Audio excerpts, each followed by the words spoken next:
India TV YouTube channel को subscribe करें और बेल आइकन दबाएं।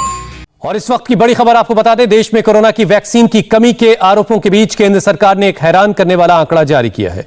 इस डेटा के मुताबिक राज्यों के पास वैक्सीन मौजूद थी, लेकिन उन्होंने वैक्सीन का इस्तेमाल नहीं किया। आंकड़ों के मुताबिक देश के 9 राज्य वैक्सीनेशन में फिसड्डी साबित हुए हैं। इन राज्यों में दिल्ली, महाराष्ट्र, राजस्थान, पंजाब जैसे कई राज्य शामिल हैं। वैक्सीन के स्टॉक का यह डेटा जनवरी, फरवरी और मार्च के महीने का है, यानी जिस वक्त इन राज्यों के मुख्यमंत्री केंद्र सरकार पर वैक्सीन की कमी का आरोप लगा रहे थे, उस वक्त उनके पास वैक्सीन थी, लेकिन वो उसका इस्तेमाल नहीं कर पाए। और सबसे हैरान करने वाली बात यह है कि वैक्सीन का इस्तेमाल नहीं करने वाले सभी टॉप 9 राज्य गैर बीजेपी शासित हैं। सबसे पहले आपको देश की राजधानी दिल्ली का आंकड़ा दिखाते हैं। 3 महीने के अंदर दिल्ली को 43,60,000 वैक्सीन दी गई, लेकिन इस्तेमाल की गई सिर्फ 24,20,000 वैक्सीन, यानी तकरीबन आधी वैक्सीन का ही इस्तेमाल हो सका है। तो दिल्ली का आंकड़ा एक बार फिर से हम आपको बताते हैं। दिल्ली में पिछले 3 महीने में दिल्ली को 43,60,000 वैक्सीन अवेलेबल करवाई गई, लेकिन इस्तेमाल सिर्फ 24,20,000 वैक्सीन का ही हुआ, यानी सिर्फ आधी वैक्सीन का ही इस्तेमाल दिल्ली में हो सका। जबकि बार बार ये बात हम सुनते रहे कि वैक्सीन की कमी है, इसकी वजह से वैक्सीनेशन सेंटर बंद कर दिए गए हैं। दिल्ली वाला ही हाल महाराष्ट्र का भी था। 3 महीने में 1,43,00,000 वैक्सीन महाराष्ट्र को दी गई, लेकिन उद्धव ठाकरे सरकार सिर्फ 62 लाख वैक्सीन का ही इस्तेमाल कर पाई। वैक्सीनेशन में फिसड्डी साबित हुए राज्यों में राजस्थान को टॉप पर रखा जा सकता है।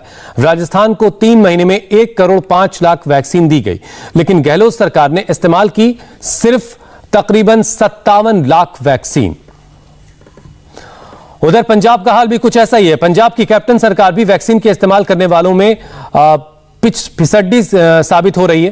3 महीने में तकरीबन 29 लाख वैक्सीन पंजाब को दी गई, लेकिन इस्तेमाल हो पाया तकरीबन 8.5 लाख वैक्सीन का ही।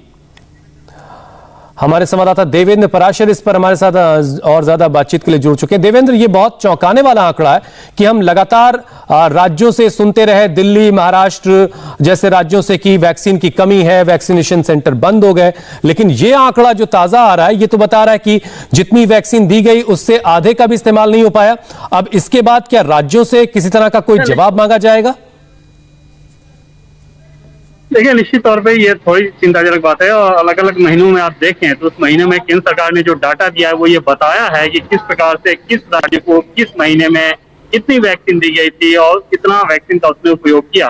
हालांकि इसमें भी कोई दो राय नहीं कि शुरू में लोगों में वैक्सीन हेसिटेंसी भी थी और जाहिर तौर पर लोग क्योंकि टर्नआउट हो रहे थे और अभी भी आप देखें तो बहुत ज्यादा ये केसेस हैं, तो संभव है कि बहुत ज्यादा राज्य इस बात को एक्सक्यूज के तौर पर दिखाए। लेकिन निश्चित तौर पर ये राज्य सरकार की ज्यादा बड़ी जिम्मेदारी होती है कि कैसे आप लोगों में अवेयरनेस फैला के और ज्यादा से ज्यादा वैक्सीनेशन का काम करें, खासतौर पर तब जब राज्य सरकार बार बार इस बात का आरोप लगा रहे हैं कि उन्हें जितना वैक्सीन चाहिए उतना नहीं मिल रहा था, जबकि हकीकत ये है कि जितनी वैक्सीन उन्हें दी गई थी उसका उन्होंने इस्तेमाल नहीं किया था।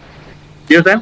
सचिन चौधरी भी इस वक्त हमारे साथ मुंबई से हैं। सचिन, ये बड़ा हैरान करने वाला है। सब कुछ कागजों पर मौजूद है। अगर इतनी सारी वैक्सीन सप्लाई की गई थी, महाराष्ट्र का भी जो आंकड़ा है वो बहुत हैरान करने वाला है कि महाराष्ट्र भी फिसड्डी राज्यों में शामिल है, जबकि हमने अक्सर देखा कि जो वैक्सीनेशन सेंटर है वो बंद कर दिए गए।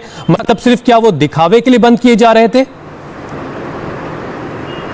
जी बिल्कुल, देखिए, कल ही महाराष्ट्र के एक सीनियर मंत्री है हसन मुश्रीफ, उन्होंने केंद्र सरकार पर ठीकरा फोड़ा और कहा कि केंद्र सरकार के दबाव के कारण ही सीरम इंस्टीट्यूट और भारत बायोटेक जो है वो महाराष्ट्र सरकार को पर्याप्त मात्रा में वैक्सीन नहीं दे पा रही है। जून में करीब 1.5 करोड़ वैक्सीन देने की बात कही थी, लेकिन उनका कहना है कि केंद्र इसमें दबाव कर रहा है और इसमें एक तरह से राजनीति कर रहा है। यह आरोप लगातार जो है महाराष्ट्र सरकार लगा रही है।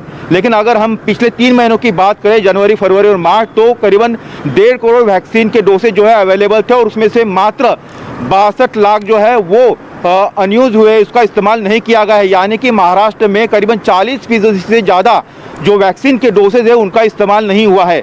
दूसरी बात कि महाराष्ट्र में करीबन 12 लाख जो वैक्सीन के डोसेज है उनकी बर्बादी हुई, यानी कि करीबन 5% जो है लगभग वो वैक्सीन की बर्बादी हुई है। तो 40% का इस्तेमाल न होना, 5% के करीब जो है वैक्सीन का इस्तेमाल मतलब उसको बर्बाद करना, ये महाराष्ट्र सरकार की नाकामयाबी है।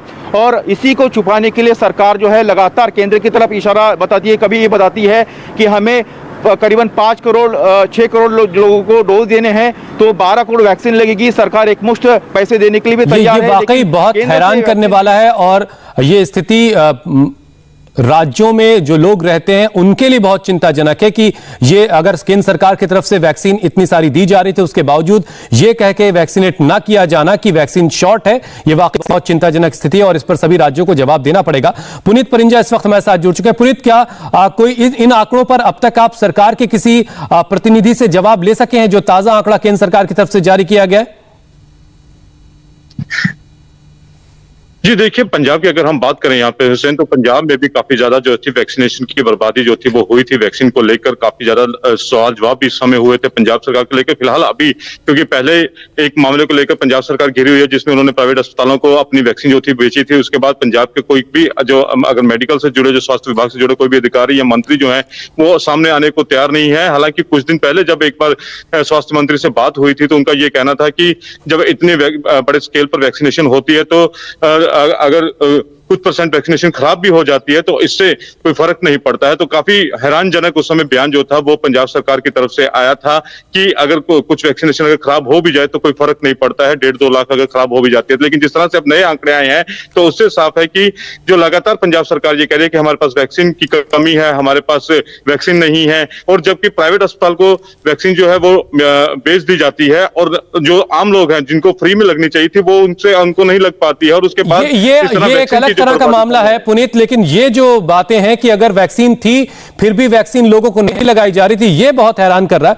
देवेंद्र, एक सवाल ये भी है जो सिस्टम है जरा सा वो समझाइए। क्योंकि केंद्र सरकार राज्यों को वैक्सीन देती है, वो वैक्सीन जो है राज्य जो लोगों को फ्री में वैक्सीनेट उसके जरिए कर रहे होते हैं, तो क्या डेटा राज्यों को शेयर करना पड़ता है? जैसे जनवरी में दिल्ली को 7 लाख से ज्यादा वैक्सीन मिली और 60,000 ही वैक्सीन इस्तेमाल हो सकी। क्या जनवरी महीने के एंड होने पर या कोई डेट होती है जब राज्यों को मिली वैक्सीन और इस्तेमाल की गई वैक्सीन का डेटा केंद्र के साथ शेयर करना होता है? ऐसा कोई सिस्टम है अभी के वक्त में?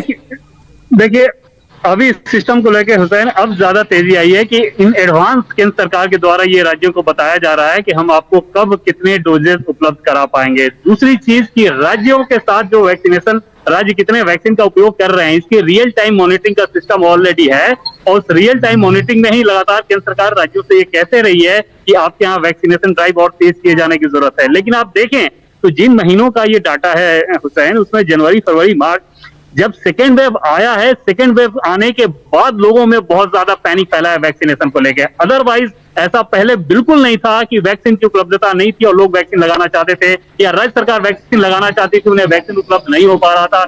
ये शॉर्टेज तब हुआ जब जैसे ही सेकेंड वेव ने पीक पकड़ा लोगों में, उसके बाद पैनिक फैला, लोगों की मृत्यु होने लगी। उसके बाद उन्हें समझ में आया कि वैक्सीनेशन कितना जरूरी है। तब राज्य सरकारों के मार्फत आपने सुना कि वो इस बात की उलाहना दे रहे थे कि हमें वैक्सीन नहीं मिल रहा है, जबकि शुरू से केंद्र सरकार बार बार इस बात को कहते रही थी कि वैक्सीन ही एकमात्र विकल्प है, इसलिए जरूरी है कि ज्यादा से ज्यादा लोगों को वैक्सीन लगाया जाए।